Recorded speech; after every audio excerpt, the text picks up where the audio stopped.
ba zan taɓa cewa ba na san ba na san sa ba na san bai san sa ba na san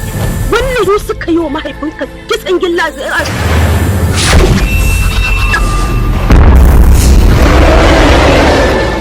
za mu kashe rayuka za mu jikkata ku sai ɗauki mummunan fansa a kan ni ma babu tunanin da kake gani na Allah ba zan bari ba ya ta da ɗan miciya ne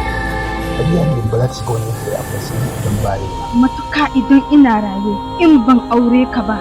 to sai dai na mutu ranar rabuwar ku da shi ta zo har abada ina son ka sani na daura da mara kuma na zare takobi na kan dukkanin zuri'a ku wallahi sai na kai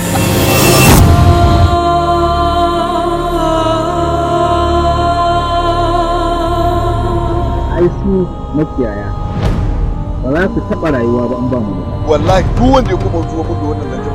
wallahi zai ka kan mu da shige ka fasa ka faɗa haka ne ce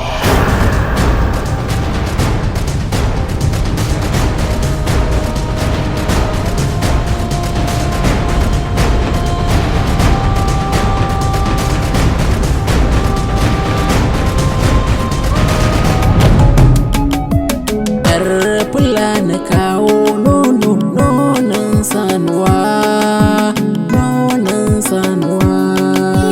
zo ka karɓi ƙwaryar nonon sanuwa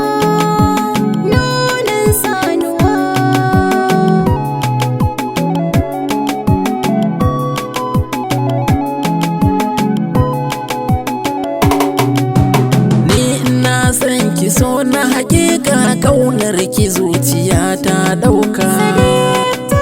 akwai mafita ta mamaye dukan jiki na bargo kahi da mazoka na dau iri na so a gare ki kauna a gunki na shuka